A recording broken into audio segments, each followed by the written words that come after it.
Okay.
Three, two, one. Okay.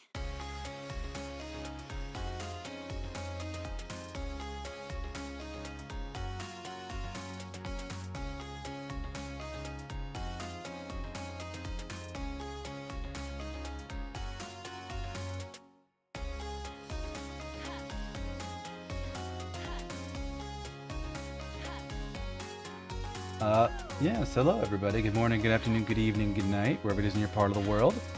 Let me tap over to just chatting right away so you can hear my friend.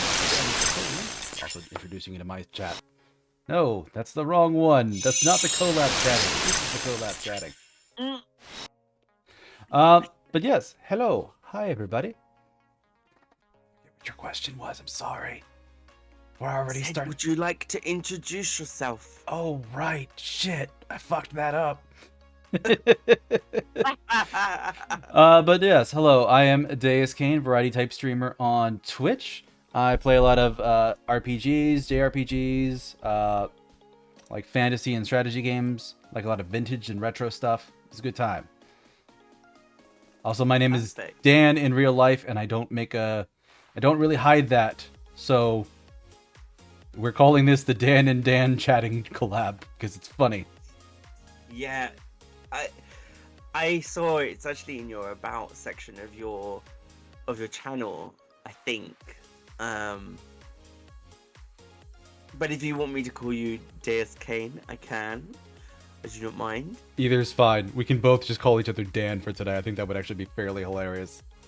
And let's confuse all of our viewers. Agreed, Dan. That's a very good idea. Well, Dan, let's start this off. I'll introduce myself for your side, Dan. I am Prince Dan, Crown Prince of the Kingdom of Arvin, a mythical world with draconians and things. So, here for a good time, maybe not a long time, but I'm sure gonna make you smile, laugh at some point. So,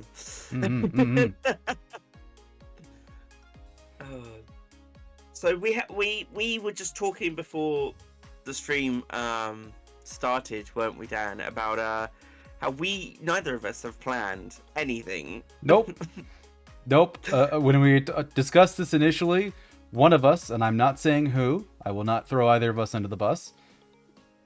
I will let you know, whoever it was, you know their name was Dan. Oh my God. But they're just like, hey, we're two charming, handsome, intelligent fellows. Surely we can find something to chat about. And the other one went, sure, that sounds like a good idea.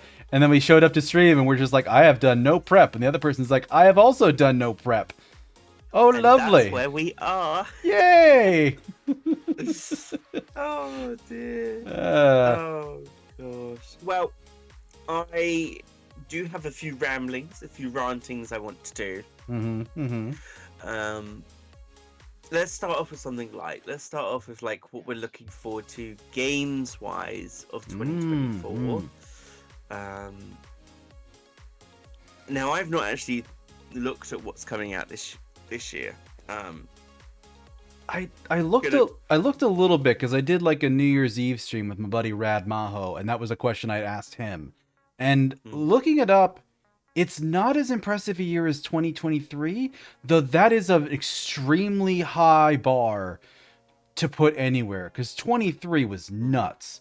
Like 23, we got like Dead Space remake, RE4 remake, we got Baldur's Gate 3, we got a FromSoft game, an Armored Core 6, we got a new Final Fantasy, we got a new Street Fighter, we got a new Zelda, for pity's sake. Like, it was a good year.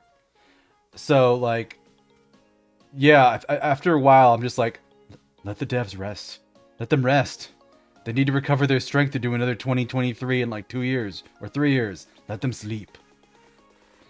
So most of the games that I'm excited to play in 23 are in 24, I should say, definitely came out before 2023. So like, yeah, like right now I'm playing Cassette Beasts, which is a game that came out last year. I played a little bit on stream, and then I basically went, mine. And I finished it off stream, and I'm like, oh, I wish I had played that on stream. And now I am. So it's that, and then another one. What was that one called? Steam Library. Save me. Oh, when Steam needs you, it lets you down, doesn't it? A little bit. Chained Echoes is the name. And it was a game that somebody mentioned when I was playing Sea of Stars. And they're like, this is good, but it's no Chained Echoes. I'm like, really? This is pretty good, though. Echoes? Yes. Yeah. Reading the description here from Steam, it says, take up your sword, channel your magic, or board your mech. Chained Echoes is a 16-bit RPG set in a fantasy world where dragons are as common as piloted mechanical suits. So they basically gave us Fantasy Ava? Maybe? I don't know. People seem to think highly of it. And I'm just like, I told that to like the description of my gym trainer. He's just like, let me know when you're playing that. I swear to God, I want to watch that. I'm like, yeah, I want to play it too. I want to play it right now. Turn-based? I think so. Like I think it is based on what I'm looking at. Yeah, like visual. Very interesting. Yeah, the visuals look great. It looks like turn-based combat. I don't know if it has like a tech system or anything like that, or like a dual tech or anything. Well, it has skills from what I'm looking at here. But yeah, let me see if I can get it up on stream for everyone. It seems amazing. That's roughly what I'm looking at, everybody. I could probably share the page on Steam. Why did I not think of that? I'm on their website now. Yeah. Fast-paced turn-based battles. Turn-based battles. Oh, okay. Yeah. But looks like a good time. Pretty much the only things that are stopping me from jumping into that immediately is I started Final Fantasy VII Remake in December, and I want to finish that because I think it'll be good, like, strategy-wise for the streaming strats to be playing Final Fantasy VII R leading up to R2 releasing at the end of February.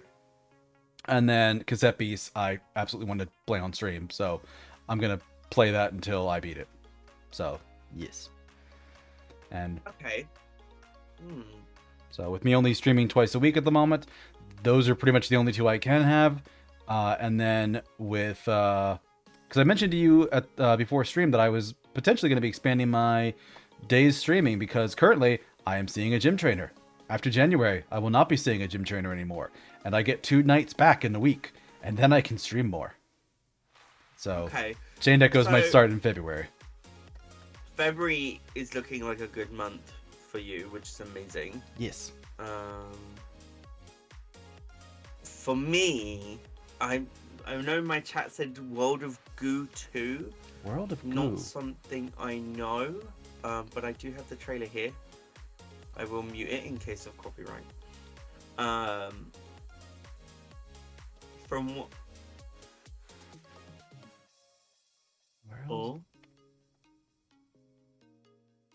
Oh, that's interesting. It's a physics puzzle game. Oh, that's fascinating. I think I saw something about this. Yeah. Ooh. And it says here the same people who made the first game are making the second game. That's good. Which, I mean, is good anyway. What? Indie game too, so might actually be very good. At least it's not coming from like EA.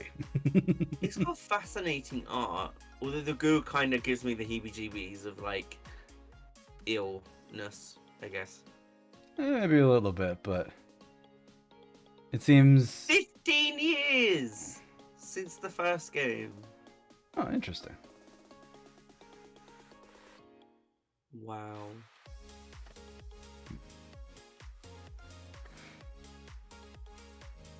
Look at this. There's a lot going on here. There's chapters, bosses. There are bosses in that game? Yep. Interesting.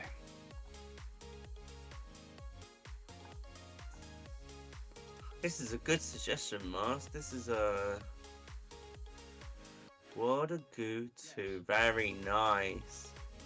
Patchy, Yeah. patchy, patchy, patchy. Clap, clap, clap, clap, clap. Yeah. Okay. Okay, so...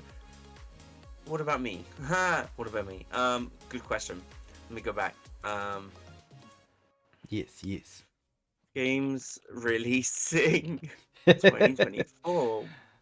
Like, it doesn't necessarily have to be something new either. Like I said, there's a bunch of stuff in my library. I might actually do some smaller streams in February too, like once I finish off some of the bigger games I'm playing, and just go through some of the ones I have. Because like one of the ones I bought recently is Turnip Boy Commits Tax Evasion. And I wanted to save that a little bit closer to tax season, because it's fun to theme around that. But, like, come on, with a name like that. Like, yes. That's actually quite amazing. Mm-hmm. So yeah, there's a lot of like really cool games out that I'm like, this might be a stream or two. Like, it's not going to be big stuff, but kind of when I finished my games I was playing in like October and November, those were a lot of like fairly small ones, because I did a big push in October for like Halloween games. Like, I started late September through like mid to late October. And a lot of the games were like 4 or 5 streams. So by the time I was done with that, I'm like, nah, I want something I can really sink my teeth into. I want to really have something long I can play. So I jumped into a Final Fantasy because, yeah, that'll be a long game. I don't even think you'll be finished by May.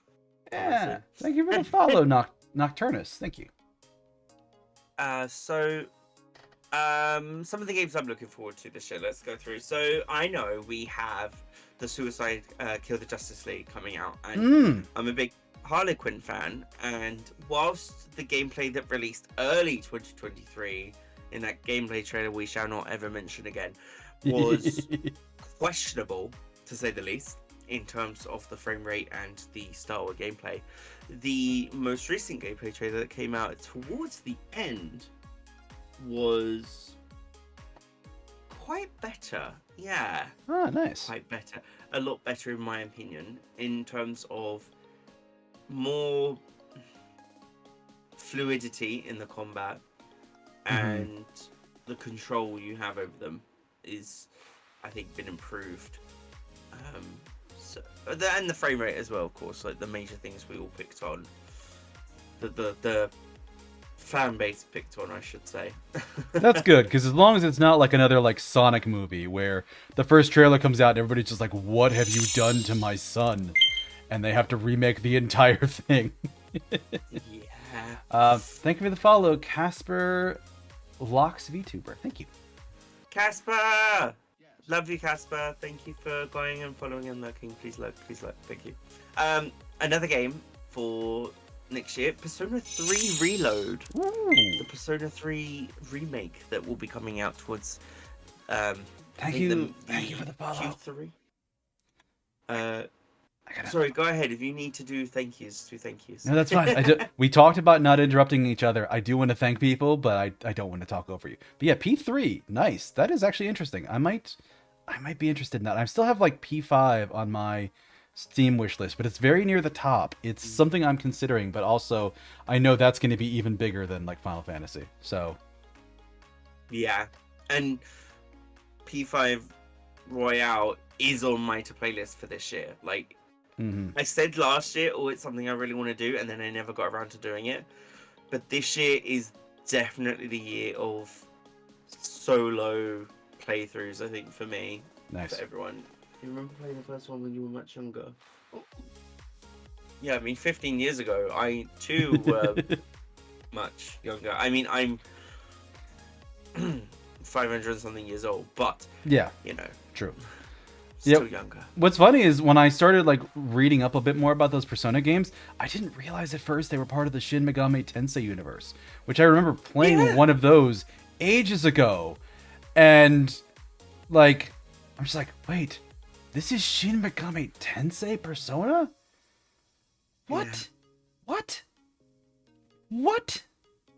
Yeah, I mean, I never heard of the Persona franchise until Persona 5 appeared at that E3, and I went, that looks super interesting.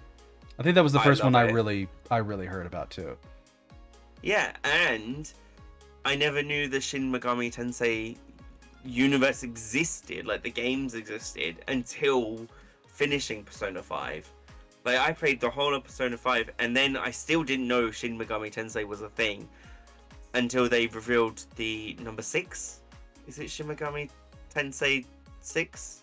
I think they revealed. Not sure. I played part of one of the Megami Tenseis when I was younger, but that was like PS2, PS1 era, so it was a little crunchy. Didn't capture my attention then, but they've had like 15, 20 years to like really clean it up. So Shin Megami Tensei 5 was revealed at the 2021 game show. So yeah, I'd finished Persona 5 by then, of course, but never knew Shin Megami was a thing. But then I looked at it and I was like, oh, it's mainly about the monsters, and I'm like, I don't yeah. do that. It's like the same with the Dragon Quest Monsters game that came out recently. Like, the monsters are sure iconic to the series, but it's story that catches my heart, not the world, in essence. Fair enough. Here's a question then about P5. Are you going to be playing the tactics game that also released in 2023 for Persona 5? So, Persona 5... Tactica, I think is what it was called? Yeah, it's Tactica. So... yes, I will be, but I want to do Persona 5 Royale, Persona 5 Strikers, and then Persona 5 Tactica in that order. And because it's the order that they released in, and I don't know if the stories overlap. I mean, they say Tactica is meant to be like a brand new, all new story, return of fan favorite characters, brand new allies and foes, but I'm like, it's Persona 5. Come on, at the end of the day, it's gonna be the people we love are gonna be coming back. If I get Makoto again, I'm happy. That's all I need. As long as I've got a Makoto on my team in any of the Persona 5 games. She was the class president, right? Yeah. Punch, motorbike. Nice. Love her. So yeah, she'll definitely be in my main party when I do the 5 Royale playthrough. Yeah. Yeah, I know very little about those characters. I mostly know them from fan art.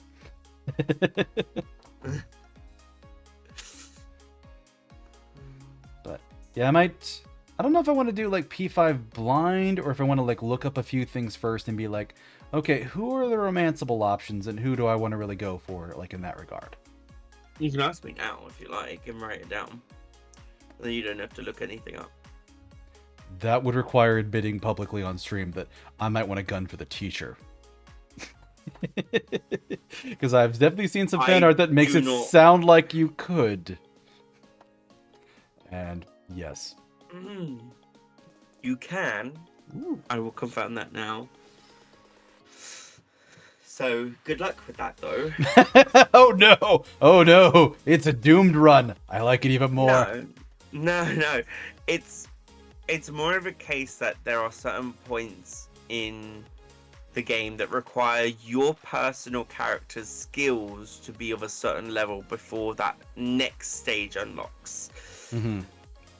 And for that particular character, she becomes locked quite early on, if I remember correctly. But Persona 5 Royale is gonna be different. It's gonna be different. So Maybe. sorry. I could be wrong.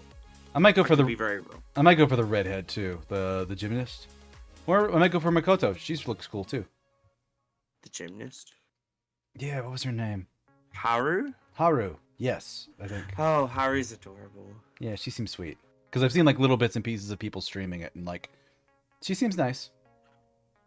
I love Haru. Yeah. And another thing I'm going to be playing this year, I just want to quickly take time to mention, will be the first Danganronpa game. Ooh. Is that a game series you have heard much about? I've heard about it, and I've heard that it's kind of unhinged. Like it's basically an unhinged Phoenix Wright, is my understanding of it. Yeah.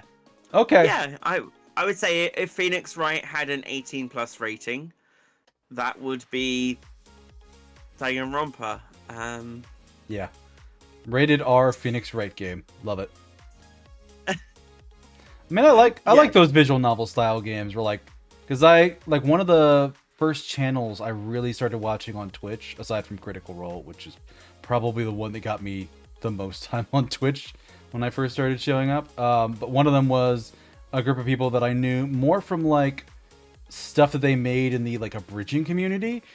But when I watched their Let's Plays, one of their groups was doing a Phoenix Wright run through, and it was great. Having actual people to do voice acting work, do the voice acting overlay for those games during trials, especially when they start ad-libbing, is amazing. It's fantastic. They add so much extra personality to some of those characters, and it's a blast to watch. Also, thank you, Blue Plays VT. I'll be doing voices for all of the characters as well. Really trying to showcase my terrible Thanks for the applause, Mars. Sorry, there was just the applause was played. Thank you. I'll be showing off my terrible voice acting skills. No, Evie, we cannot say that, or couldn't even compare Danganronpa to Among Us. We cannot do that. I'm sorry. They said it in my stream as well. No, I was reading your stream. Ah. Yes, I can. I was a fan. I would say there's a lot more at stake in the Danganronpa games than in just a simple hide and seek killing kind of thing. Hi Blue, welcome in. I mean, I did know that there was violence afoot and there was murder and yeah. So yeah, I think that might be more where they're going from. But yeah. Yeah, there's murder, betrayal, that kind of thing, yeah. There's elements in the two games, but gameplay style-wise and world-wise, you can't compare them, in my opinion. Yeah, very, very different gameplays and worlds, I'm sure, yeah. Speaking of voice acting, though, do you know I did a little bit of dabbling with that myself for a couple of games I played? Yes. There were a couple of streams you did where I was able to hear your voice acting, and if you didn't know, everyone, Deus does some voice acting for the JRPGs, isn't it? It varies a little bit depending on what it is. The big ones that I was referring to, this year I was doing some visual novels, specifically Coffee Talk 2, and I did some VA work for those characters there and tried to breathe a little bit of extra life into them, because it's all just text on the screen. Otherwise it's kind of boring unless I'm actually trying to change my voice or trying to sound all gruff and westerny, even though I'm just a werewolf nurse. which there is a werewolf nurse in that. I'm not even making that up. But also when I was playing the Dark Side Detective, which is a point-and-click like mystery game. One of the characters is like a police officer who, first game, when you meet him, you pull up to the house in a police car. You walk up to him and he goes, "Oh, thank God it's you. I almost shot you." And you're just like, What? "I'm your partner." And he's like, "Yeah." "And I'm in a police car." "Yeah." "And you called me here." And he's like, "Yeah." So I gave him the derpiest voice I could imagine. The whole 2 games. And it was great. Oh my god. I think I still have a couple of those as like clips and stuff up on my YouTube. Because, yeah, I had some fun with, his name is Dooley, by the way.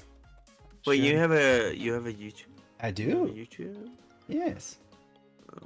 I Let can me get... grab that for everyone. Is it the same name? There is a YouTube under that name. That is my personal one, because I kind of converted... Personal one, it's Deuscain Clips and VODs is what it goes by. I will share that to you in Discord. So you can share if you'd like. You're an author?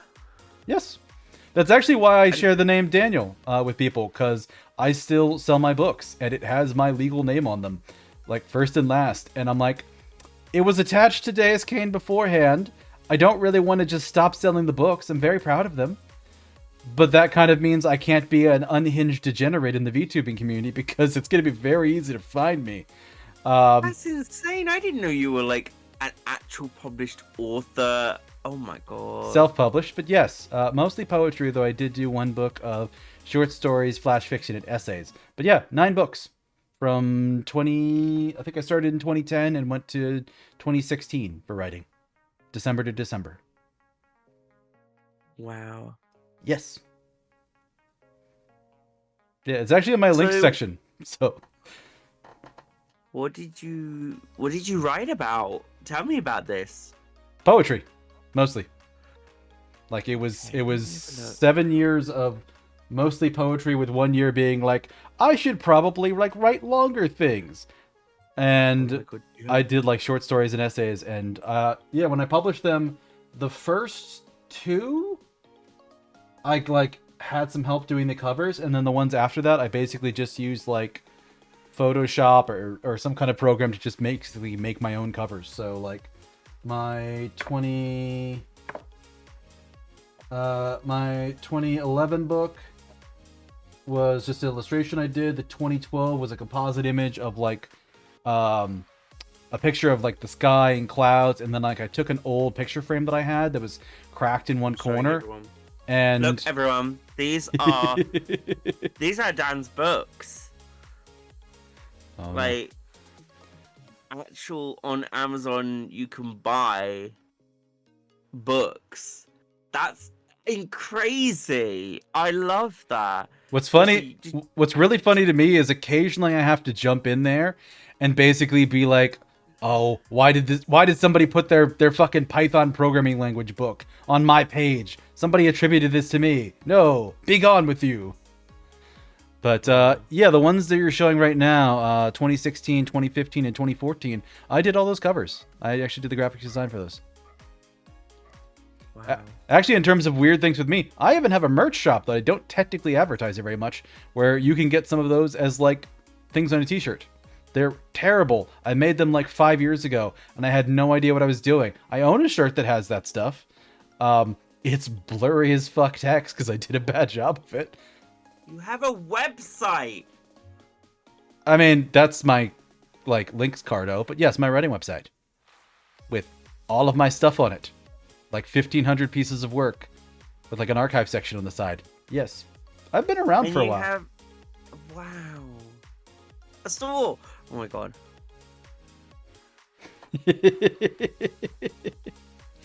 Guys. This is how you can tell that we were prepared, because Dan is finding out all of this stuff for the first time. I love this though. I would love to just invite someone once a week or once a month, get to know them and do this kind of crap. Like, learning that you're a writer it's amazing. And that you do this still now. Although I see the last one was 2016. Where's Yeah. 2017? Yeah, I kind of... Well, 2016 was when I stopped writing, and 2017 is when I caught up on all the publishing. And at the end of Can I get it 17, I was just like, listen, everyone. I'm tired. Why is it unavailable for paperback, Dan? Beats me. It should be available. I can't. I could only buy it Kindle version, not paperback. It's published through Amazon. I know I have physical copies at home. They did make them. That's fine. Other new paperback. No featured offers available. Unavailable. That's a shame. Otherwise, I'd have bought it and put it next to me and been like, I mean, I've got the... honestly, the one, it is admittedly the more expensive one. The $15 book is probably the best one, because that was my first year of work, but I basically did one poem a day, or tried to at least, for a year, and every month I would change up styles, so it splits up nicely into like chapters. So The £15 book. They're all only Kindle edition. maybe it's a thing I fucked up with like the UK edition or something. Let me. Which one are you looking at now? You were looking at the red book, Labors. Is it? I love this. I can get Labors as a paperback in the US. Maybe it's a thing for the UK. Maybe I fucked up something on the back end. I will make a note and fix that so that you can buy books. Because I think they did something where they like updated prices and maybe like I'm not charging enough or something. Because I might not be charging above a threshold or something. I don't know. I'm really glad my model is where it is, because otherwise I'd been showing everyone my postcode. Let's close that. Please Goodbye, don't dox Amazon. yourself. Please don't. Oh my god, that was so fucking close. Oh my god. I need a minute. I need drink some water, everybody. Hydrate. Hydrate, everybody. Hydrate. Oh my god. Next topic, I think. Other than amazing. I love that you do this. I will buy one of these. Which one do you recommend? What are you most proud of, I should say? So the first one, Wise Man of Two Faces, I think is probably the best one overall. Because, like I said, that splits up into chapters. So you get a bunch of different styles. I did haikus, limericks. There's a month of sonnets. There's still even work from that year that I think is some of the best stuff I ever wrote. Would you like to hear one, actually? I can buy it in paperback. One left in stock. Must be a printing thing that they're doing. Give me a second. I'm just going to quickly buy this. Before you do that on stream, you should probably turn that off in case... Yeah, there you go. Yeah. Just yeah, in case. yeah. I got it. Let me just quickly buy this so I can have this.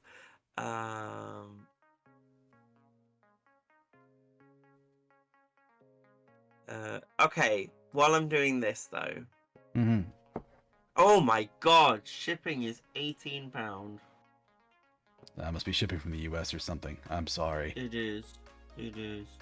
It's worth it. See you later, Evie. Thanks for stopping by. Oh, yeah. Bye, Evie. Have a great rest of your day. Yeah. But would you like to hear one from the book that you were attempting to buy? Yes, please do.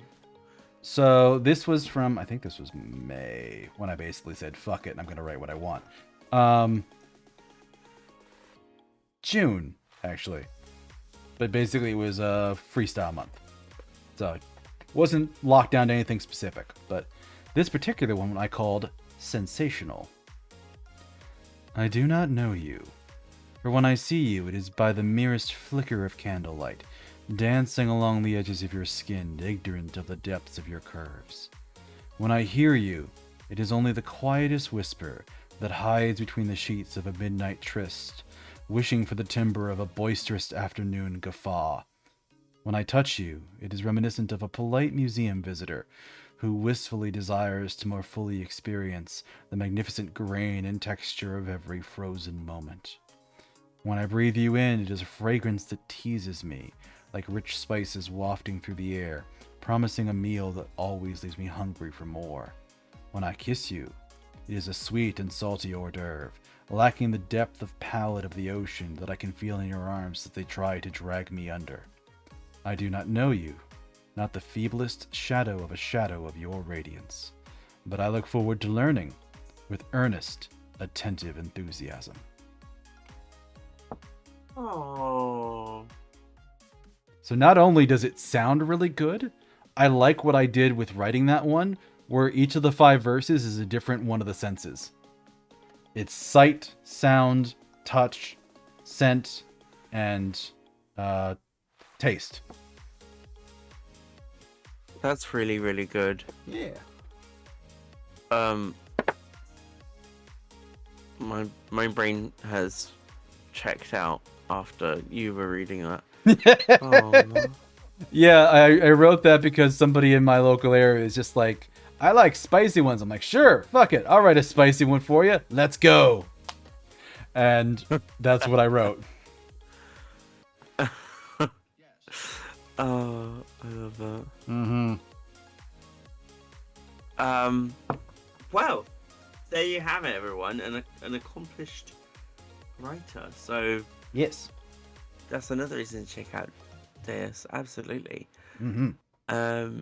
Now, you said there were a couple of things on the interwebs that we could address.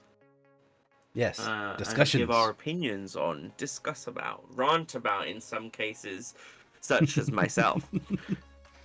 Very true. Very true. What's at the top of your list? Well, one I saw recently was there was somebody that I saw get retweeted that basically put their mods on blast. And they were saying that, like, their last stream, like, either very few mods or maybe not even any mods showed up to mod for them. And they were really upset. And they were really disappointed by it. And essentially the post that made it to me was somebody quote retweeting that saying like, hey, your mods are working for you for free. They don't know you anything. Get off your high horse. And so that's enough of like, okay, that's a little bit of drama. Who's this original person? Let me look into them a little bit. Let me look into this situation, see a little bit more of what's going on. So a little bit of a side trip here, talking about like how I moderate in social media.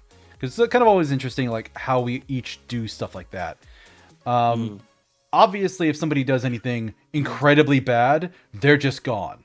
Like if somebody starts talking about how they think Mein Kampf is the greatest book ever written, they're just gone. You don't get a second choice there. You don't get a second chance. Yeah. You're just gone. So the obvious stuff is an easy block and ban. But every now and again, somebody does what I think the community would probably describe as failing a vibe check. And I'm like, this isn't bad enough to ban you or to block you.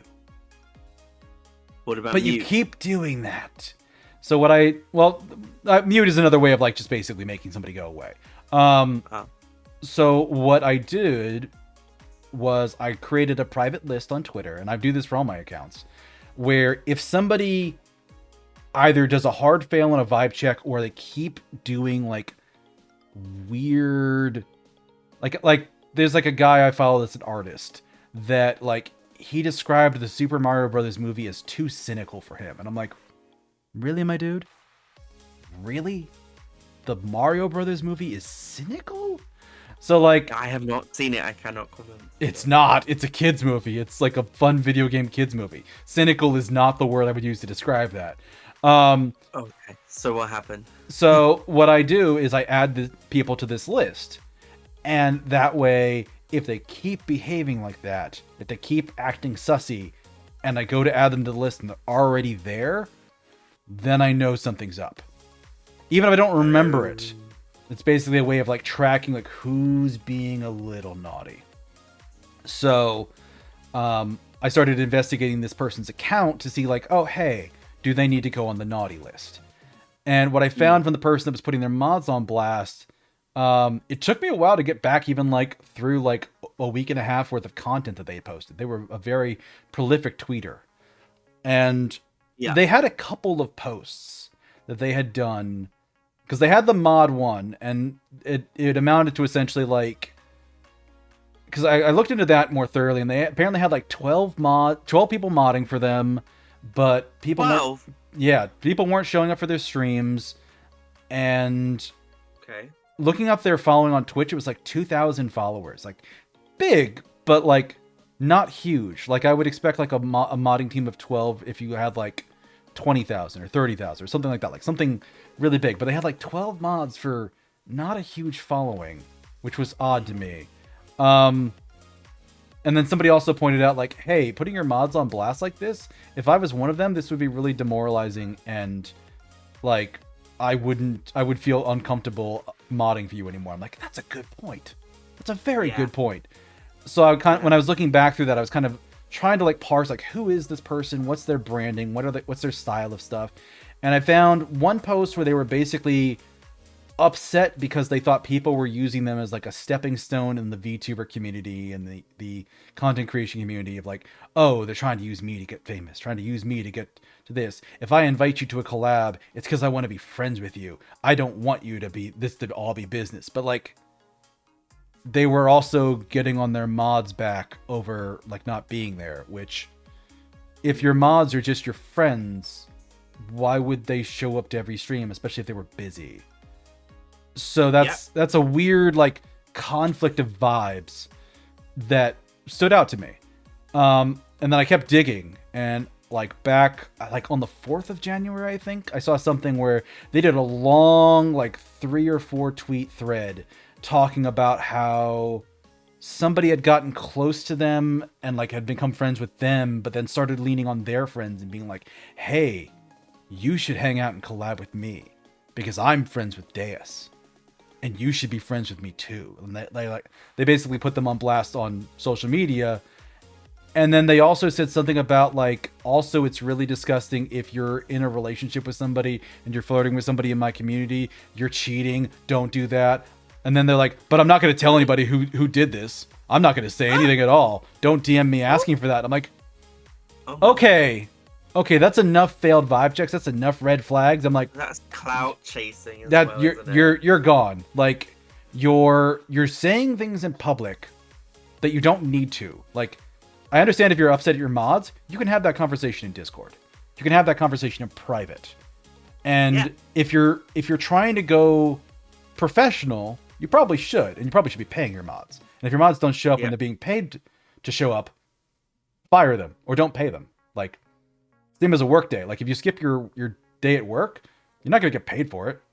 Why would you? Like mods don't exactly get holiday pay or time off that way. Like you get paid when you show up.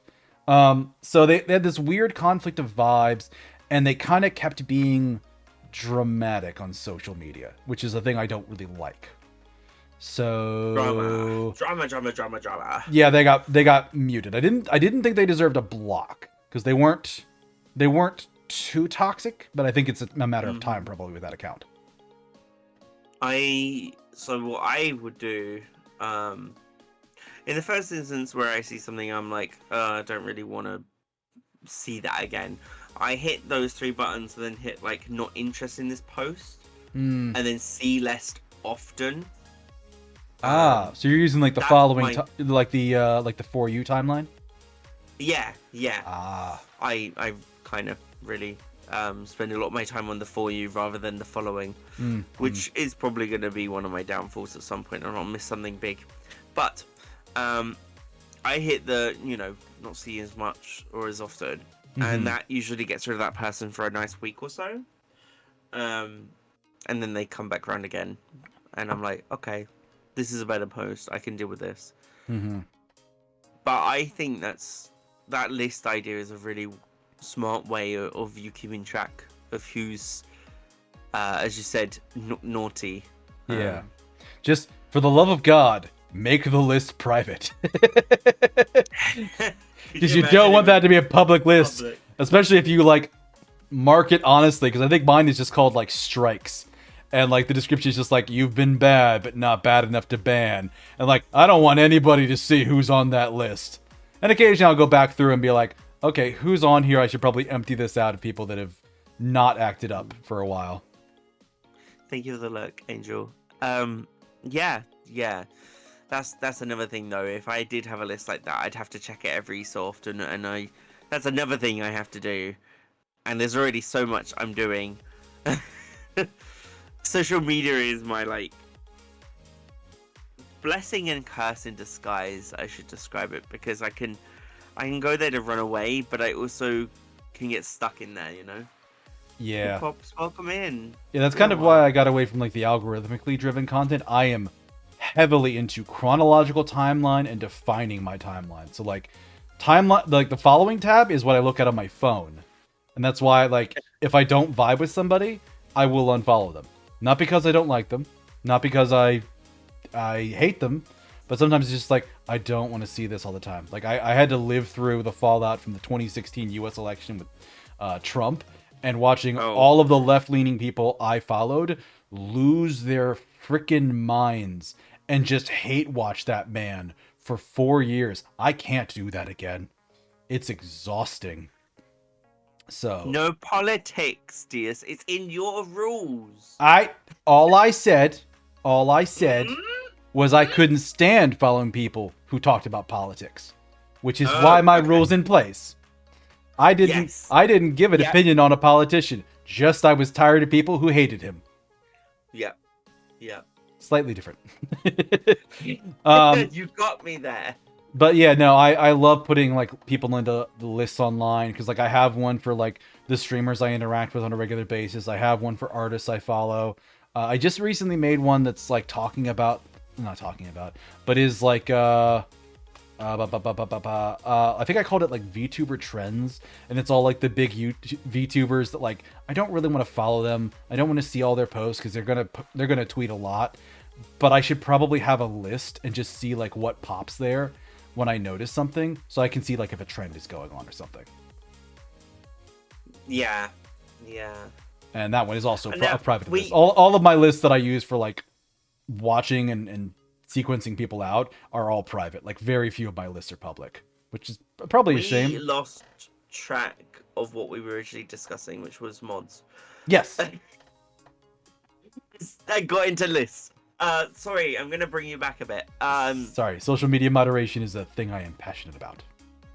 So mods on Twitch. Okay, I gotta say this. So at the moment, 2 of my mods are very dear friends who then, you know, I offered, hey, would you like to do this to help me out? And they accepted. The other one applied, like officially, and he's, you know, one of my artists as well as a mod. So it's very much a case of how they became a mod. So you said this person has 12 mods. I suspect, if not all of them, you know, all but maybe one are friends, and they decided as friends they weren't going to show up or something, and that's how the drama started. But like, if people can't make it to stream, don't freaking blast them on social media. Talk to them. Yeah. This is the age of communication, and if you can't freaking communicate... I wish. Sorry. No, it's alright. And if you can't communicate when we have so much modern communication available to you now, there's something intrinsically wrong in that equation. Yes. Yeah. You need to be able to communicate.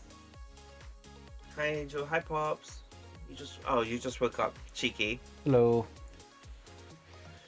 But yeah, no, I don't quite know what their moderation team would be like. I do know somebody pointed out that like they tended to do long streams, like 4 to 8 hour streams. Like every stream was 4 to 8 hours. So no, thank you.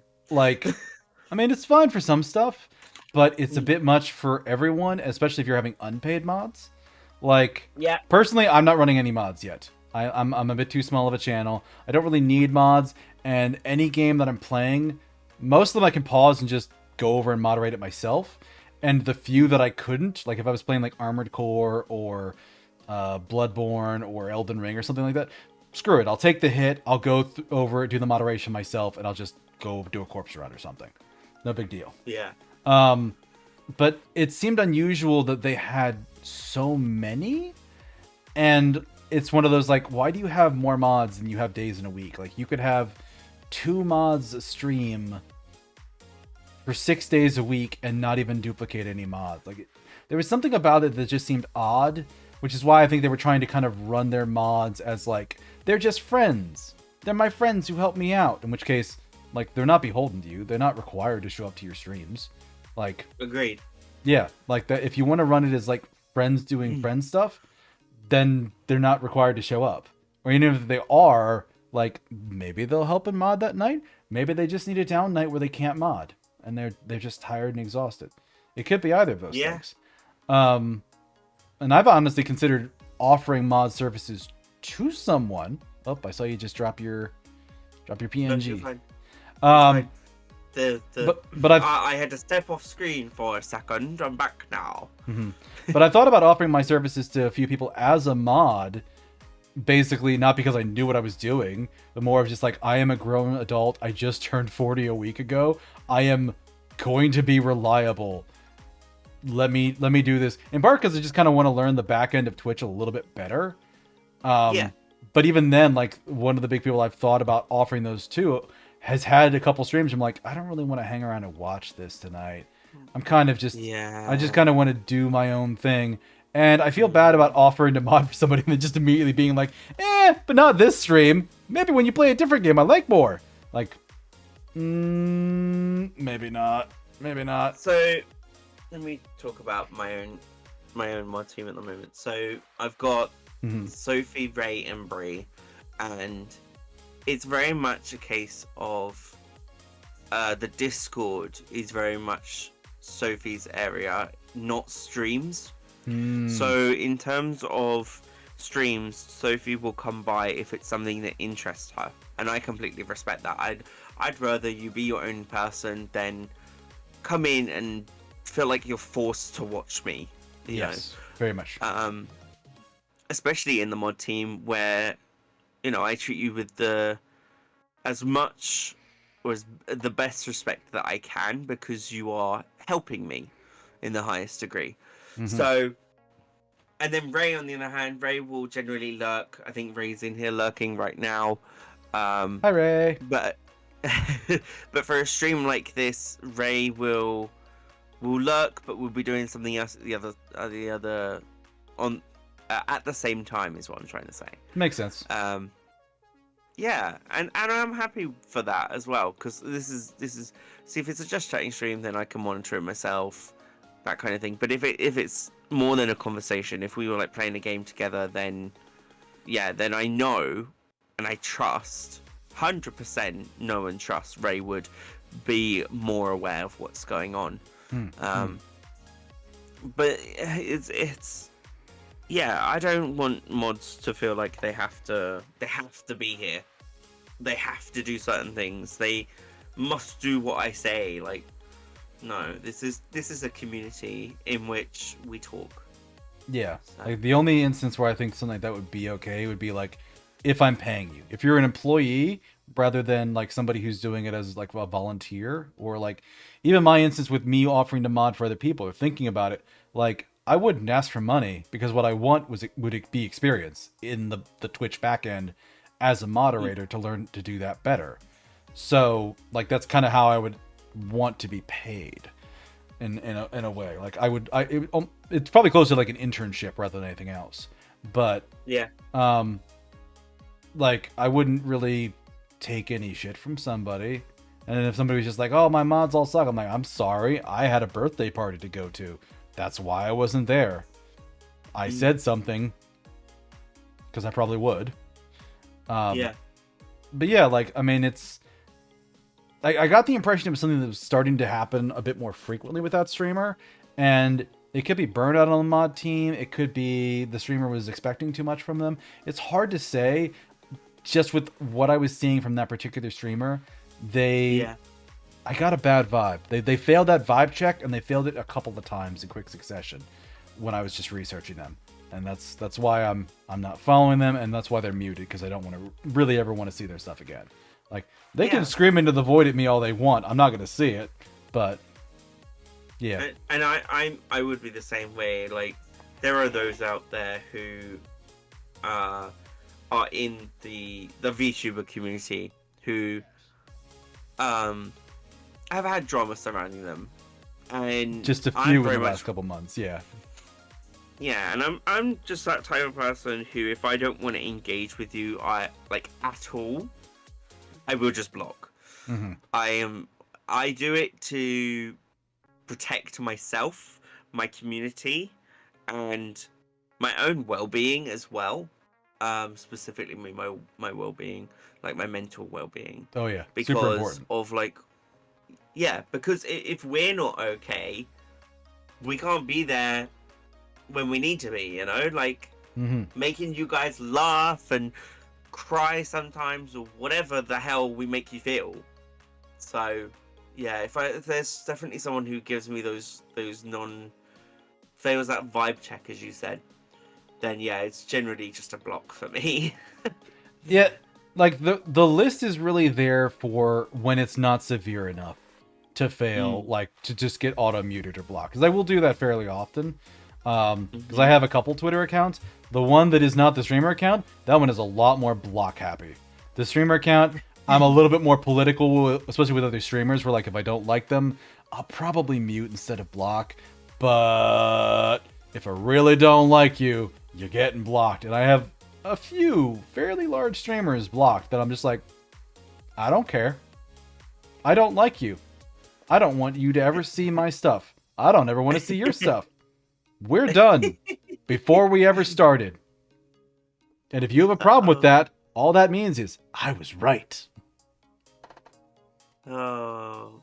So yeah, I've been around too many people that liked their drama, and it can be fun to like dip into and poke my nose in when I'm in the mood, but not all the time. And the drama people are always on. Now, I'm gonna segue from drama. Speaking of drama, I made a post that you probably saw about VTubers and support chains, air quotes, and how I feel that there are a lot of big streamers. Now, my definition of a big streamer is someone who's got more than 1,000 people watching, because I've always described it this way. There are 20 to 40 people as a classroom. More than that, you're looking at a cinema hall. If you're then over 100, you're then looking at a theater, like an auditorium. Yeah, or the theater, because then that's, you know, I'd say my fan base at the moment, 300 or so, is the size of a theater. You know, a small theater for the UK standards, but that's still a small theater. Yeah, and that is large in essence to me. But if you've got 1,000 followers or 900 people, that's a stadium. That's an entire stadium of people. By UK standards, I should say, not maybe America. I mean, American, it can vary. Like if you're going to like a music concert, that could easily fit like 1,000 or more in there. If you're going like sports stadium, that gets real big. Yeah. Yeah. Sports is big in America. Yeah. See, that's interesting because I also have like a way of splitting people up into like categories of VTubers, like small and whatnot. But I use a different metric.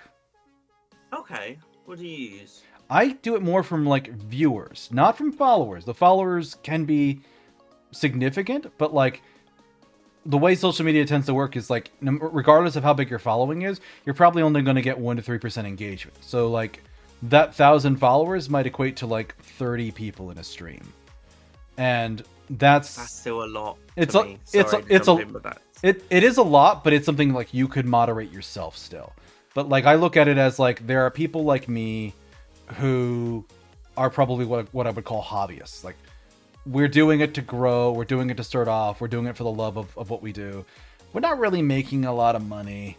Maybe we're making a little bit, but it's pretty quiet and chill for us. And then you have the next group, which is semi-professionals. They're starting to get some money. They're starting to get enough where like they can earn money from streaming to buy other streaming stuff. Like, might not be a lot, might take a while, but they could do it. And like they're the people whose thrones might get regular purchases, or like they might have regular subscribers or things like that. And you know, towards the top end of that, you have people that are starting to question, do I leave my regular job to do streaming full-time or part-time? And then above that, you have like the professional class, which is anybody from like somebody that maybe is making 50 grand a year doing streaming, which is a lot of money from especially from this, to people like the big indie VTubers who are probably making 6 digits or more. Like, I still put them in the professional category. And then way above that is like the corpos, who the lowest corpo is going to start streaming to like tens of thousands of people. Like, Yeah. so it's more of like what your economic impact is and whether or not you can do it for a living. Hobbyists, definitely not. Semi-professionals, it's offsetting their income. It's giving them a little boost. And on the top end of that, it's starting to make them question, like, can I really do this for a living? And then the professionals, that is what they do for a living. That just, it fully is. That's interesting. So Yeah, I think that's a very financial viewpoint of it, though, isn't it? yeah, a little bit, because it's like how much this is a business to somebody, I guess. Yeah. I the thing is, I'm very much nonchalant. I do not really care about the money side of this, of what we do. It's entirely the entertainment factor, the whole, bringing joy to someone's day. That's why I do this. And I've said this since I started in May last year, consistently. And it still is now. And even when I make money, that money doesn't go to me. It goes directly into the channel again. Commissions, art, equipment, everything like that. But the thing is, like, my point of view is very much whether they can the amount of people that are following you fit in a classroom, I guess, is the way I base everything off of, is the classroom matrix. I'm not on the money making matrix, but that's because, I guess, to me, because I don't view money as the most important factor of this. But not to say you do as well. No, and fair enough. It's just 1,000 followers is actually a pretty small number on Twitch when you think of like the really big streamers with hundreds of thousands of followers. Like, what would that equate to at like that size? Because you put that point for a big streamer, what feels fairly low to me, because 1,000 followers is a lot, but at the same time, like 1,000 viewers to me is a lot. Like, that is somebody that is comfortably in the professional range for me. 1,000 followers, I would still say people in that point would still be potentially just in like the hobbyist or semi-professional range, because you're, like I said, you're offsetting your income, and the money you're getting from streaming is something you're putting back into streaming. So you're starting to get self-sufficient, but so you definitely wouldn't, no offense, you wouldn't be at what I would consider the professional level. But you're talking at like you're talking about like a couple hundred, which by your what was because you said it was classroom for like a couple dozen, and then what was the next? So it's around 30 for a classroom, and then it's about 100 for a cinema. So that's with the screens and everything, in those rooms. Do you call them cinema in America? Movie theater is probably the word we use, but sometimes they do use cinema. Yeah. So theaters for us is like the 300 range, or maybe 300 to 500, I should say. And then above that, yeah, mine's very much like how many people following you can equate to a room, or like for your audience, because this rarely happens, but let's say every single one of the people following you comes into stream at the same time, says hi. That's, for you, that's 180 messages at once for you. Yeah, something like that. That's insane. So I would be, by your metric, I would be like somewhere between the cinema and the theater.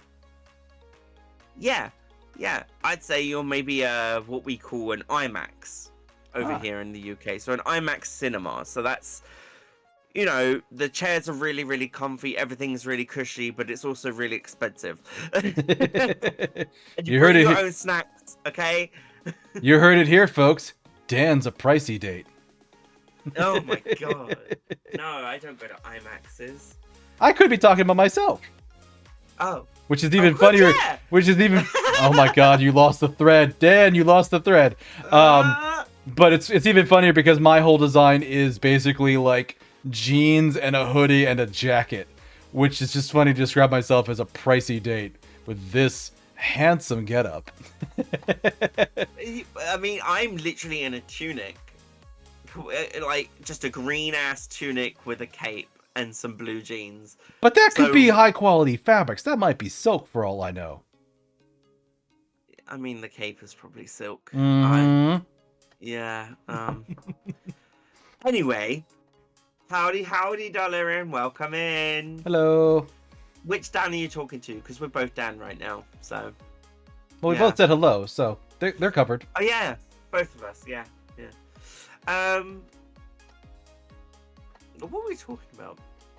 My post. Yes, right, your post about being upset that larger streamers weren't doing more to help others grow. Yes. Yes. So, let me clarify on this. So, not larger streamers, just with my perspective and my opinion of 1,000 being large. It's those who have, say, 1,000, 2,000 followers on, say, the Bluebird app, that got buried. If they do like a support chain, they get maybe 200 to 300 comments, and you follow them, and you turn back 2 months later and they've unfollowed you, and you're like, well, why did they do that? Why? Because did I do something wrong? No, not at all. At least I don't think I did. They're not spoken to me about anything, so I'll just unfollow them as well. And that's what really gets me, is that they don't say anything about wanting to just gain numbers. They do it under the pretense of support, air quotes. Like, if you're actually going to try and support people or have a support chain and say, make sure you follow someone's comment who you like, or no one should be under 5k. Fucking stick to it, okay? Yeah. I'm actually gonna get angry now. I'm gonna get angry now. Yeah, those are bait posts. Because I saw a couple of those near the end of December, and like I looked through them, and like one was a person that had never streamed at all. Like, I couldn't find any record on their Twitch of anything. And they're putting these out there, like, trying to get more followers, trying to get more people to like them. And I'm like, you're just fake. You're 100% fake. Like, your account's 2 years old. You've never even debuted yet. You have, like, nothing. There's nothing here. All you're doing this is to meet people and hope that they follow you and build your numbers up. Boo. Yep. Boo. Boo. Yeah, those kinds of, like, posts. Definitely, I like it when people are honest and forthright with their actions online. If they put out a post like that, they 100% should follow it. But that is absolutely the thing that people use to just like bait interaction, because I've 100% seen it, and it sucks when it happens, when you run into it and you're just like, you are not going to follow any of these people. But that being said, you were talking about like, oh, this person followed me and now they don't anymore. I'm guilty of that too sometimes. Like, without naming names, I know there was one person back in the fall that I raided into because they were playing the same game I was, or a game I just played recently, and I'm like, oh, hey, they're playing this, cool. And I raided into them, and I followed them on Twitch, and I followed them on socials, and then like, oh, it's an ad break for you. And then, I started following them on socials, and I didn't really like what I was seeing. Like, they were not trauma focused, but it did not jive with me. They didn't fail sides of a coin. They didn't basically. Yeah, they didn't fail a vibe check. It just wasn't what I was looking for in socials. So I unfollowed them. Yeah, which is understandable. Like I am somebody who constantly prunes my social media presence. Like, it is not something I treat as an address book or Rolodex. Like, I will clean it out if I don't like what people are saying, or if they're not interactive. I've followed people and then unfollowed them later on because I'm just like, I say things and they never respond. They don't even like it. I don't like that. I like my social media socializing and looking at media. Engaging. So Yeah. if I'm saying something nice and they never like my response, after a while I'm going to be like, oh, I'm putting energy into this relationship. Why? You're not giving back. Yeah. You're not giving anything back. So like I'll unfollow that. But in the case of this one person, I didn't really like what they were saying. They were kind of in a different direction. Essentially, it was my fault for not vetting them closer.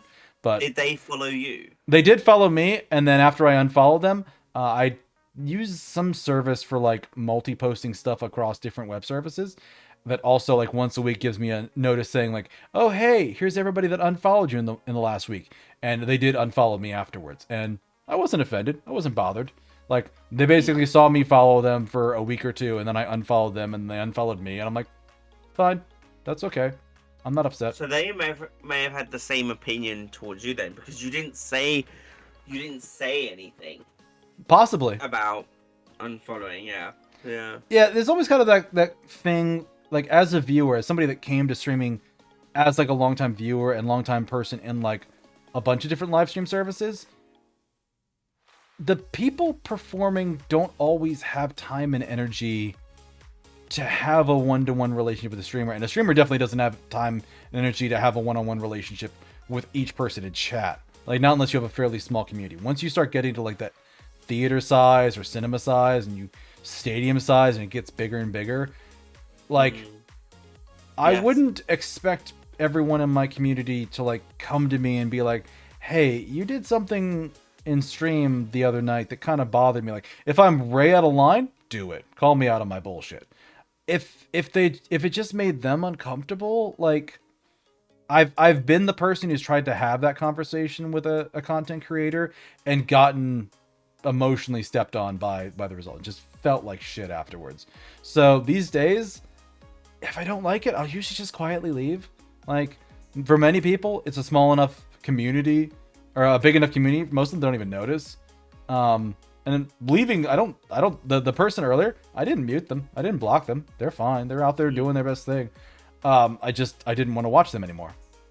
So that's all it is. And I don't tell anybody, because like, otherwise you have that conversation with somebody where like, hey, I watched some of your stuff. I didn't like it. I'm going to leave now. Like that's an unpleasant conversation on both sides of it. Like I wouldn't, you don't need to tell me that. Like my community wouldn't need to. And I don't even know if I would welcome it, because who knows what kind of situation or emotional state I'll be in at the time. Like, and that's something that even if I'm in a good mood, that'll absolutely kind of punch me in the ego. Like, it doesn't feel good. So I kind of get where they're coming from, but 100%, like if they're doing those posts, they're like trying to gain followers and trying to be like, yeah, let's all get a support network together. And then like later on they've done nothing with it other than like that one post. Yeah, it's that's just social media marketing manipulation. That's not genuine, which sucks. Yeah, you're ranting more than me. I'm surprised. I have opinions. I usually keep my mouth shut, which is funny because like I'm actually an extremely opinionated person. I'm fairly cut and dry about some stuff. But the thing is, I don't tell everyone. Like, I'm not going to just go out there and put it on blast, which is why I try and make a nice, cozy space for people. Like, it reminds me a little bit of and I'm going to modify this ever so slightly. Something a boss of mine told me years ago. And she said, opinions are like assholes. Everyone's got one, but not everybody's going to appreciate you waving yours around in public. And it's, boy, oh boy, that imagery just stays with you, doesn't it? Especially in today's modern social media landscape of content creation. Wink. Wink. But yeah, like it's, I'm not somebody who puts a lot of my opinions on blast on social. Probably one of the most outspoken things I am, or one of the things I'm most outspoken about, is like AI generated content. Which I've raged about that. And even when I do, like I say, like as somebody who used to write, as somebody who once upon a time, actually here's the thing you didn't know about me. I actually was a localization editor for a company doing like visual novel games. The writer didn't speak English. They used Google Translate to turn it into English, and they basically gave the script to me, and they're like, "Please make this make sense for an English audience." And I did for a couple of games. They did. So as somebody that's done writing and editing, having a machine replace me sucks. Especially when it's like not good, but it's good enough to like trick people. Like, oh, it's a dystopian nightmare. And I've loved artists my whole life too. So like the artists are getting hurt, the writers are getting hurt. Now they're coming for the voice actors, and I'm just like, sit down, sit in your hands, don't say anything, don't rage, put the knife down. We're not killing anybody today. We really want to, but we're not killing a motherfucker today. No, like... for today, for this damn stream, we are picking up that knife and we are going to shove it in all of their faces, because AI, anything AI is not welcome here. And some of them are so... You talked about the importance of communication. Holy shit, some of these people are dense. There was a thing, actually this is a good AI topic. There was a thing last week where some of these AI people had created an entirely new comedy special based on the late great deceased comedian George Carlin. His daughter was talking about it, saying, "I don't like this. I know my father would be against this. You shouldn't have done this." And a douchebag got in the replies and was mansplaining to her what her own father would have wanted. Like, ho, ho, ho, ho, ho, ho. Wow. It was so bad. And I was in a Discord where people were talking about it, and they're like, "Oh, can you believe this?" And I looked up the guy's like profile on Twitter, and like his pinned tweet is like, "Listen, I may have said some things that piss you off. That's who I am." And I'm like, yeah, it gets even worse, guys. Look at this fucking tweet. And it's the guy was entirely unrepentant. And it's just like, yeah, I just say shit. I don't care if it hurts you. Fuck off. And it's just like, yeah, no, this is 100% a guy to block and move on with my life. Yeah, just... They're the kind of people that I would love for a certain organization who will not be named to investigate and get the name and job of, and then message boss of said job and say, "Look at this." But then again, freedom of speech as well. Yeah. In that you can have your opinion, he can say whatever he wants, but if it's malicious in intent and unrepentive when it's, you know, been made clear that it hurts someone, that's when it becomes a problem for me. Yeah, one of my favorite quotes about freedom of speech is like, "You can say anything. We're not protecting you from the consequences of what comes about from what you fucking said. But boy, oh boy, you can say anything. We encourage it. Say whatever crosses your stupid mind, and then we'll hold you accountable for it." Like, that's... Yeah, like, in general for that, like, I'm weird about censorship. Like, broadly I'm against, but I'm not a free speech absolutist, because like the US has like organizations like the Westboro Baptist Church, which, do you know anything about them? I wonder if they're like a uniquely US thing. Yeah, I know all about them because I watch certain YouTubers on my account. Okay. For those who don't know these people, we're just going to give you a quick TLDR. They are a group that was a little bit more popular, more well known in like the 2000s and early 2010s. I'll put my angry face back on. That would essentially go and picket funerals, like public event, well, not public events, but like private funerals for like soldiers and things like that, with like horrendous signs with terrible messaging that were just hate-filled, trying to like pick a fight, like very obviously trying to pick a fight, and basically like I don't even know if it went up to the Supreme Court in the U.S., but it went up to some level of court in the U.S. and they're like, no, free speech rights. These guys are allowed to say that, and I'm in disagreement with that, because it's, again, like you said, it's clearly malicious. It's not in good faith at all. No. To a certain degree, I'm like, okay, they are allowed to exercise their free speech. They could have said whatever they wanted. Instead, they chose to say this, and congratulations, we're arresting you for being a public nuisance. Go into jail for the maximum amount of time for that. Go away, please. Yeah. Like, Yeah, rightly so. I don't know if I would say like 30 to 50 years in jail.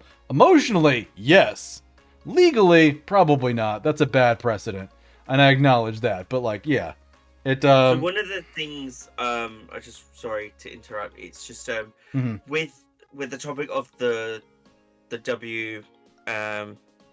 Western, whatever it was called, Westboro Baptist Church. It's very much a topic that it sucks because I don't want to get into this too much because it's religion, and religion is something I don't want to. Yeah, that's a bit of rant about today. It's a bit of a thing. But they are, in a way, they are using religion as a protective factor, and I think that is wrong for any person to do, especially believers. So that's my take on it. But I think we should move on to another topic. Yeah, I think we're both in agreement. They're not good people.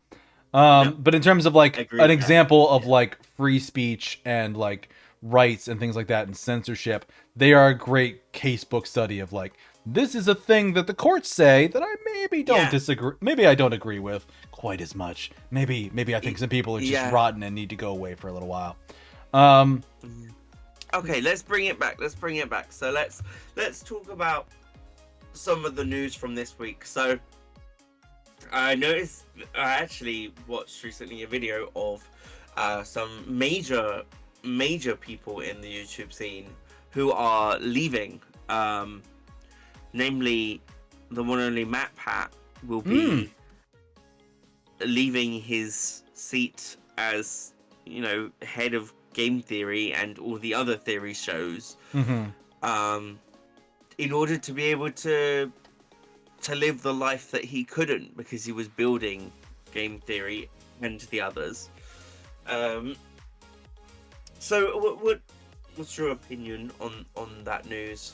I don't know if you've stayed in touch with that news or not. I saw it. I definitely saw it. I didn't really watch any of those shows, so I don't know him very well. But that's an interesting thing because there was another thing in the vtubing scene specifically. I want to say maybe 2 weeks ago, where a big person in Niji Sanji, Pomu Rainpuff, was also graduating, and also didn't watch her things, but I saw such an outpouring of goodwill and love towards both of them. And just people very sad that they were leaving. And I absolutely saw that. And people were breaking out maybe some memes that were a little bit too serious for what they should have been doing. But because I saw some images that were perhaps a bit inappropriate. But but definitely like there was the sorrow and the gnashing of teeth and the grief of a thing that was a daily part of their life is now gone.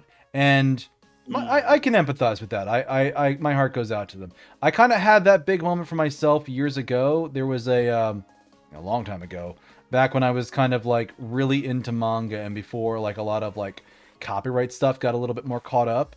There was this one like website online called One Manga that isn't around anymore, so don't bother looking it up. But they were basically like, think of it like Wikipedia, but for manga, and they hosted images there. So copyright wise, no.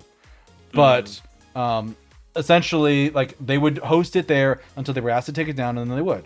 Well, eventually, like some of the big publisher companies for manga reached out to them and said, "We're not okay with this." And when, like, basically those requests for takedown encompass so much of their library that they basically didn't have much of a site anymore. They're just like, okay, we're going to shut down.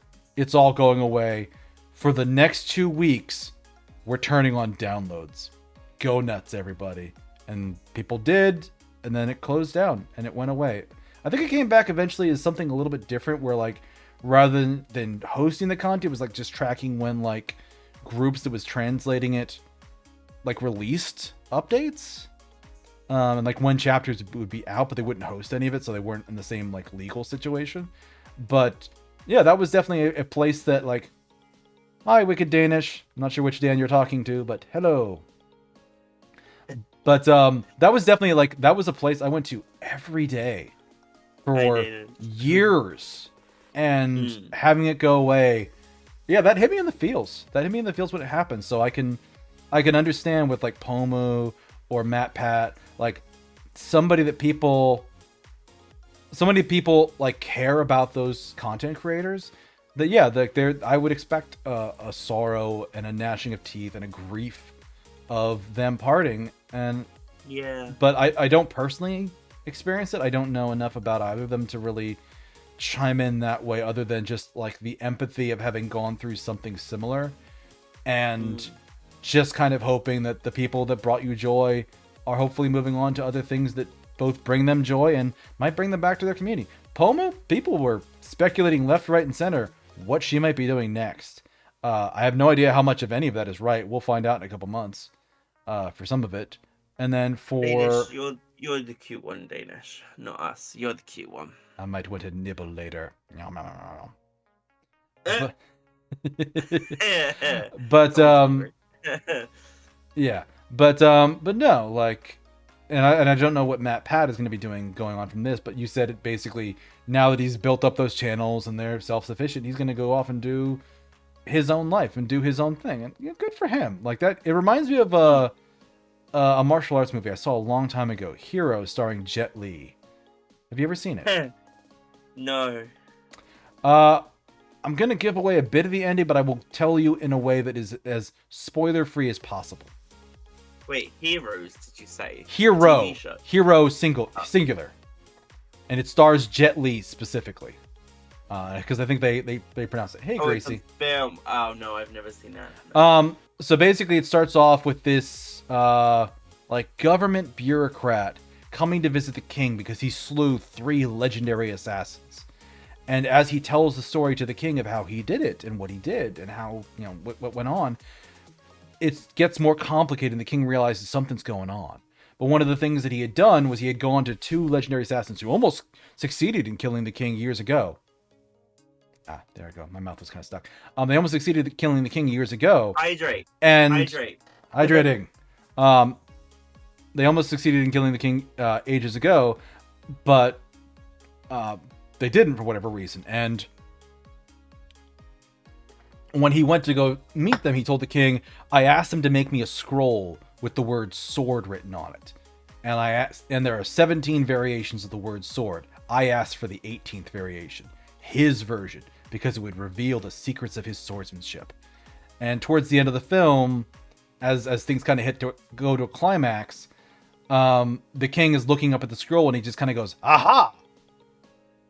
I now understand the secret of the scroll. It has no secrets of swordsmanship. Instead, it reveals his ideal of what a swordsman is. In the first stage, anything is a weapon, and you can slay your foe from 100 paces with a blade of grass. In the second stage, the sword resides in the heart, and even without a weapon, you could slay an army by yourself. But in the third stage, the sword disappears completely. Only peace remains. And, you know, a thing happens that I can't say because it's a huge spoiler for the film. But someone says the line like, I beg you to remember that the final goal of any swordsman should be to lay down his sword.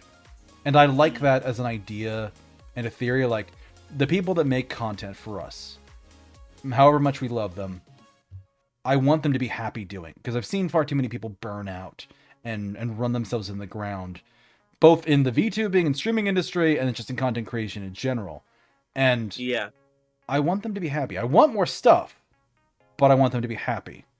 And at the end of the day, if somebody's just like, I made all these things, I brought a bunch of joy into the world, it's now time for me to walk off into the sunset and have my early retirement I'm getting in my 30s, 40s, maybe. I don't know this guy very well. But like, I've done so well in my life, I could retire at 30 or 40 because of all the amazing stuff I did and how much that put me in a good position. And fuck it, good for him. Hell yes. He put down his sword. And I am happy for him. Oh, I don't know what to say. I don't know what to say. It's a very good movie. You should watch it. It's super good. It's one of those like martial arts films with like the wire play, like back when they did like that for like good like visual effects, and like it doesn't have like any CGI or like nothing crazy. Like it's good. It's a very good movie, and they do a bunch of stuff with like color, where like depending on who's telling the story at certain points, like characters in the same scenes are dressed differently depending on like whose opinion of events is coloring it. It's very cool.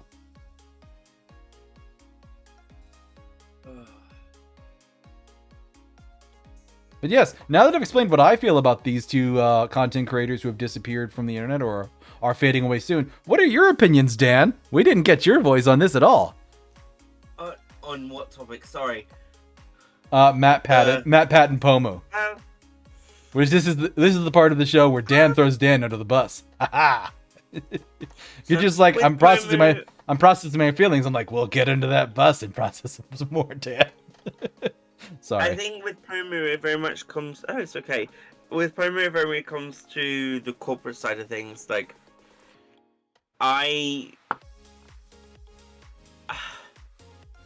to apply myself and get that role of being, a corporate VTuber would, I feel like it's an amazing accomplishment for anyone, but it's also a really hard lot of work. Oh, yeah. A lot of it becomes your life, and you do not get much in the way of your own time.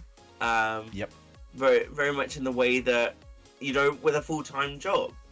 They take a week off at a time, and that's about it. Even over holidays, they don't get time off. I know some of them do Christmas streams, which I think is wild. A little bit, yeah. This time, but wild that on Christmas Day they were literally streaming with people. Quietly raise his hand. Yeah, you did, didn't you? Yeah, but I have my own reasons. It was my choice. Yeah, exactly. Whereas corporate-wise, they're told they have to do a certain number of hours a week in terms of streams. They can't go, under that till full stop. And I don't know the full details of contracts and everything, but I'm really hoping there's a maximum limit as well to how many streams they can do in a week, because otherwise it becomes an unhealthy thing to be doing. What's this? Yeah, Matt's gone off to produce other things. Who's gonna find a place where she'd be happier than she was? Yeah. I think there was a lot of corporate pressure behind Pomu's leaving, and I think that's in a lot of the case of like the Hollow Stars people leaving last year as well. Context: two Hollow Stars male VTubers went on an indefinite leave, and then I would say, sorry, I'm still ill. Let me just. It was about maybe 2 months into their indefinite leaves, it was announced that they would be graduating. I think I know these ones. This was Vesper and somebody? Am I remembering the names right? Okay. Yeah. Magni and Vesper. Magni, yes. And that was very much corporate based because, and I think the same thing with Mr. Rios as well. With Mr. leaving, it was because of contract problems. Maybe. It wasn't outright said, but it can be deduced from other livers, especially Vox, who had a very vocal opinion on it. That unfortunately it was just that they wouldn't be kinder to Mr. I especially remember a quote from Vox was, "This didn't have to happen this way." Yeah. There are people out there who are to blame. Yeah, So I've heard some things about a certain company and how they treat their livers, more so in the last couple weeks.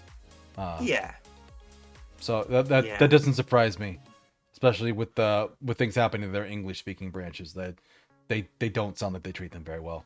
That is a company that I've talked with like friends before of like, you know, if you got an offer, would you go? And like my one friend's like, hell yeah, I'd go 100%. I'm like, I don't know if I would, because like I think it would make me unhappy, but also it would be like career wise, it would be an incredible like place to go, prove myself, do my time, so to speak, like almost like a prison thing. Like I did my nickel in, you know, Niji Shoujo or whatever we're gonna call like the conglomerate here for for this. Like I did my time in that. I Niji Shoujo, yeah.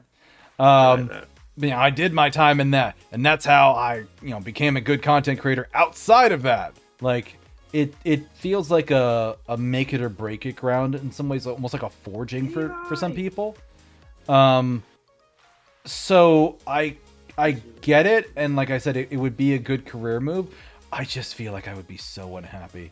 And I've like earlier, I can't say this year anymore, but in 2023, I left a job that didn't treat me very well and didn't treat my coworkers very well, and I was unhappy there for like 2 years, and I don't know if I would ever go back to an environment like that. So like a place like those kinds of agencies, I would be reluctant to go there because I'd be like, this is just gonna screw me up again. And I know what I get like when I'm that hurt and upset. No, like I would probably take a good hard look at like the contract, and if it was like 1 year, it's a maybe. If it's 2 years, probably a no. Longer than 2, it would be a hell no. Like unless it's from a place that I know for a fact is going to treat me right. No. That matters far more to me than anything else. Like how they treat their staff. Oh, okay. So for me, if I was offered, say, a 2-month contract with the Niji company. 2 month? 2 years. Okay. I'm like 2 months. I'm like 2 months. I didn't realize they want that short. No. My brain is starting to shut down. Oh, hang on. Let's actually quickly go through what Danish has said, because there's a lot here. So Danish, you said that with VShoujo, they let you stream when you want, and that Iron Mouse just goes a bit crazy with it. Yeah, she is a hardline, like, she is a believer in VTubing. Like, she's talked about her personal story. Like, she loves it. But that's because of her personal. Yeah, that's a very personal situation. Thing for her. Right? Yeah. Yeah, because VShoujo has some members that don't stream as much as the others, or some of them hardly stream at all. Mouse is just always on, and that's just who Mouse is.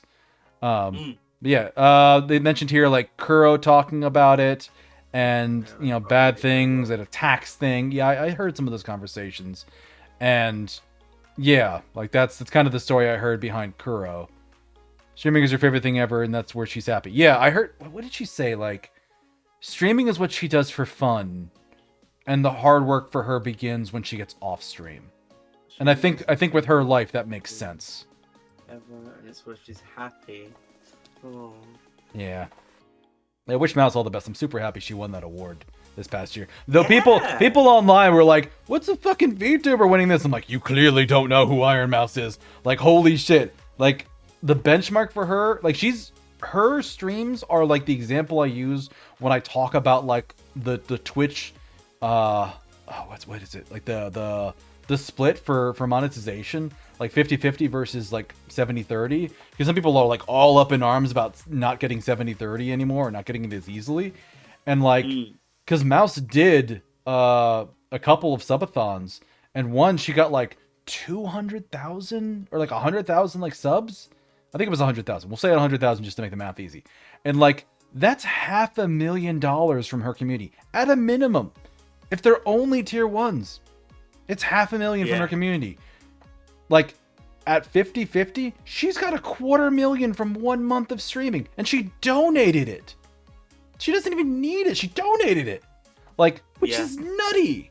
Like, I'm super happy she's in a position where she doesn't need that money. And she can freely give it away. And I love the fact that she's in favor of causes like that.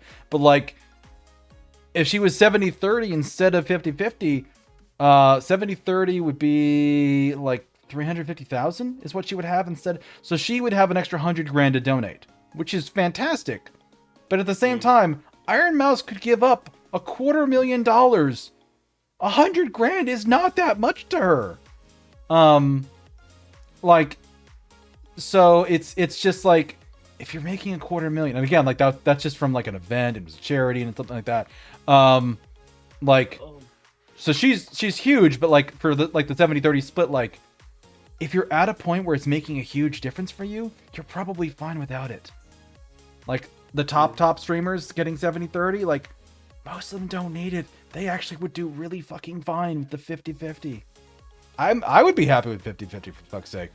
I'm just gonna read a few comments. 1 second. Sure. I was ranting about a personal thing of mine. That's right. You tried running once a water ran terrible. Turns out you hadn't updated your driver since April. Really? Nearly a whole year? Jesus Christ. I must got off big last year. She was everywhere. Yeah, and I think that's how she got into like the Entertainer of the Year kind of. She's been in a few things, but like she's done a lot of other stuff too, because she's not only big in her streams, she's also posture check and a hydrate. Thank you, Darlene. Yep. Hi, Armored.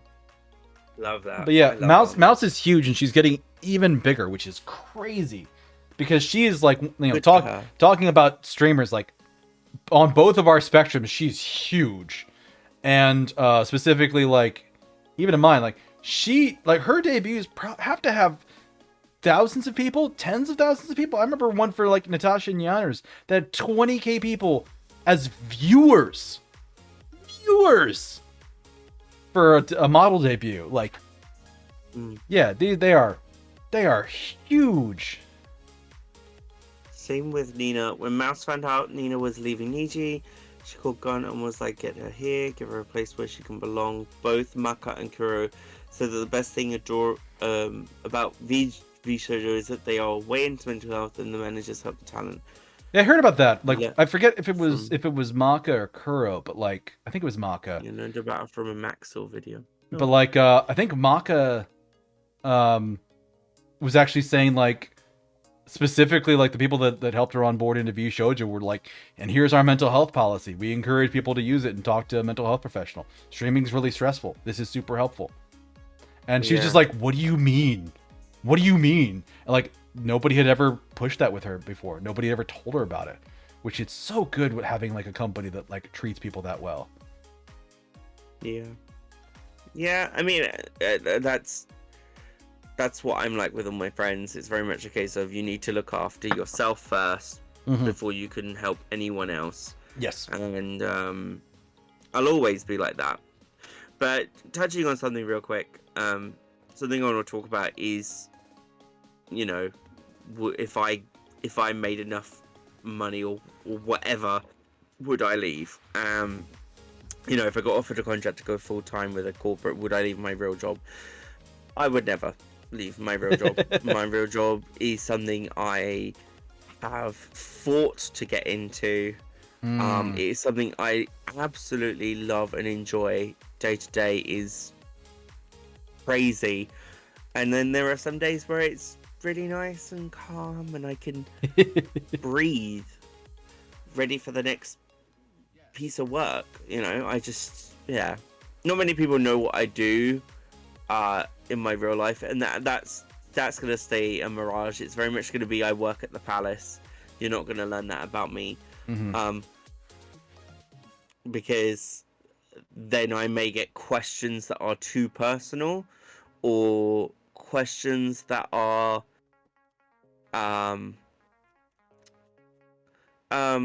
relating to certain topics that I just shouldn't discuss outside of work. Like, yes, that's my full-time job, but what I do in the full-time job has to stay in that job. I can't be doing that job with you guys here. So yeah. I mean, honestly, my personal headcanon, Right. and you should not confirm this in any way, shape, or form, is knowing from your accent you're British. My personal headcanon is you're not lying about working in the palace. You are working in the palace in some capacity, and you're just being super cheeky and upfront to people about it, and I love that as an idea. Don't tell me if I'm right. Never tell me if I'm right. No. I don't want to know, because this theory is amazing and it lives in my head. Sorry, hang on. My chat is claiming that I send feet pics, and okay. Look, there was one slip to the queen. up picture. No, there was one slip up picture where I posted a jigsaw puzzle, and my toes were in the bottom of the picture. Stupid Dan didn't check before posting it onto social media, and it went a bit viral. People were like, Dan's into feet for a few months, and it was quiet until these two have come along, Ryan Levi, and now it's back. Armored in my chat, it says the Mouse Queen demands a tribute of toe pics. Who is the Mouse Queen? I assume he means Iron Mouse. Oh. But actually, funny story you mentioned that. You thought you could differentiate yourself as a Dan apart from Dan's. I also have a story about people sassing me for wanting feet pics when I don't want feet pics. So, please tell me. So I was part of an artist community that I joined back in like 2022. And I follow them and interact with them on like a different streaming service because they do like NSFW art. And they'd done one illustration and they were getting close to being done. And I'm like, hey, that's a really good illustration. I like what you did there. And on bonus, you got the feet. Like, you have feet in the pic. That's going to make all the feet people super happy. And they're like, oh, so you're watching the feet, huh? And I'm like, no, I'm just saying it. Oh, God, no. No. And they're like, yes, you're never living it down. And I swear to God, their freaking Discord, they gaslit their entire Discord so much about like just randomly putting feet pics up themselves that other people started sending me feet pics. I'm not even joking about that. No! And No feet! No! And what's funny is, like, the first time it happened, I messaged like one of the people that was the instigator. 'Cause it was basically like one of the 3 artists that runs it and a mod. And I messaged the artist and I'm just like, I hope you know people outside of you two chuckle fucks are starting to send me feet pics now too. I hope you're happy. And she replied, you have no idea how happy this makes me. And I'm like, oh God, I hate you so much. I'm not trying to provoke this, but if I ever got a feet pic, I would block the person. I'd be like, no, sorry. I can't. These were illustrations rather than anything else. Illustrations of feet! No, that's even worse. I mean, people have drawn them or described them in detail. What's funny? What was really funny to me is I will block you. If I see a foot in there, Levi, I will block you. What's funny to me is after they started accusing me of that, and I just kind of ignored it and kept sharing like the same photos I always did, they started pointing out all of the illustrations I would share in their community, especially the ones that had feet in it. Like, oh, you shared this one with feet. And I'm like, no, I shared this one with cool lighting, and like they did really cool things with skin tones. And I'm like, but also there's feet. I'm like, oh, fuck all of you. And that made me hyper aware of like what that was in people I follow. Yeah. I surprisingly follow a lot of artists on that account that do actually focus on feet. It just isn't the freaking reason I follow them. Oh. So, yeah, it's entertaining as hell to me. It is a gift that keeps on giving. They've been fairly quiet about it recently. I think they've gotten tired of playing with me and they moved on to other people to bully. Feet? Like, me, it's not even a thing I like. No, neither me. You wanna send me something that I'm gonna like? Send me pectorals. Okay, just send me the big man booba, and I will be happy. But not feet. All right, not feet. They have an entire like abs tag that like people can like, or not a tag, a role, and like you can tag people if you share a picture with abs. They haven't done it recently, but like, yeah, no, fair enough. Feet are not my thing. but it was extremely entertaining to me as I do that and like find stuff online. 'Cause what was it one time where like I was in like a Reddit and like, oh hey, this person does cool art Reddit. or something, and I look into there and like their entire subreddit, half of its fucking feet pics, and I couldn't stop myself like sharing, like going to this Reddit and just staring a screenshot on my monitor of like, so I found this person, I really like their art, I went to check their subreddit, half of its feet pics. You crazy fuckers, you're getting into my life somehow. I swear to God, it's not me. You think that's lewd? Get ready for this post. I can't type. I'm dumb. Oh God, are you sending it to me in Discord? No, I'm talking to Danish. Oh, Danish. There. You think booba is lewd? I have a peck flex emote. This is always gonna be something that I will be open about, okay? Honestly, when you shared this on social media, I thought it was like a model react or like a transition or something. I didn't realize it was an emote. No, yeah, it's an actual emote. Yep. Subscribers get access to it. Yep. I wish I could make it for everyone, but there are no animated free follower animated emote slots. So Yeah, unfortunately. Twitch has fucked us over that way. What do you use for your free emote slots, out of curiosity? Oh, so. No, we are not Danish. Put it down. Put the keyboard down, Danish. Let me go in for my system. Just curious if you knew off the top of your head, because like, I have emotes prepped. Like, I got emotes like a year ago, a little more than actually, for my channel, and you've seen them in my Discord, Okay. which I have a Discord. So you get 5 free standard emote slots after 60 days. Oh, okay. After 60 days of stream. So I have my laugh emote, my cheeky wink, my wave, my hydrate, Okay. and my everything on fire emote. That's a good one. As my free for all. There are more emotes coming. We had a discussion about this in the channel actually, when we discussed about what we want to see at the first court weekly. Next one will be Monday, by the way. Yeah, I've got an update on some of those. And if you didn't see, there is a couple of Valentine's emotes coming as well. Oh, nice. Which will stay up permanently. I think we'll keep them up permanently because Yeah, sometimes they work for that. It's always nice to send lovely emotes to people. Yeah, I think if and when I get my my free emote slots. Is that a fucking pants emote? Yeah, I think it is. Sorry, I need to.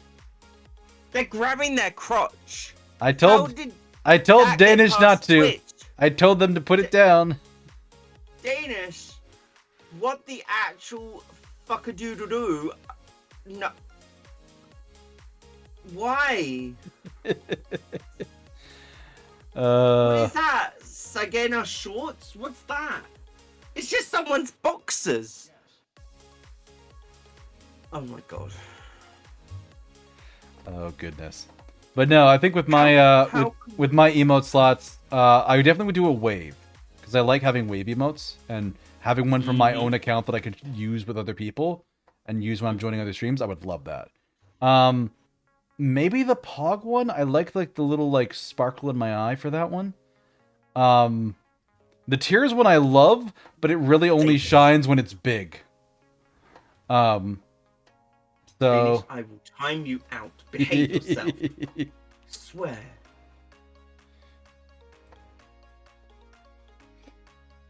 But What are? Oh, these are just lovely heart ones. Thank you, Darlarian. I saw them all and immediately was like, "There's so much loot." But no, it's just heart emotes. I like the heart emotes. Fair enough, Danish. Fair enough. But no, yeah. So there's some I would get. Honestly, I probably would need to get some new emotes. 'Cause I don't even think.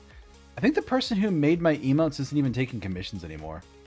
Like they stopped and are on hiatus, which is unfortunate because I really like them. I would message them though because I've got that as well. So I don't know how much detail I want to go into. The person who is going to be making my live 2D is currently on hiatus, but I've reached out to them and we have a plan for when they return to work. I will be number one. Nice. So that reminds me, I should probably message them Happy New Year. 2 weeks in. Yeah, that's just what I'm like, though, isn't it? Yeah, fair enough. Yeah. But no. So here's a streaming concept that I've seen come up occasionally: commissioning people.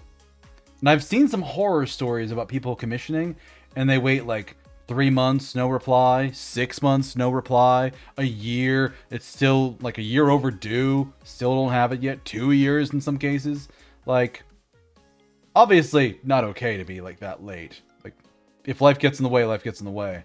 But like, yeah, it's I interesting. think if it became 2 years too late, or 2 years late, I'd just ask for a refund at that point.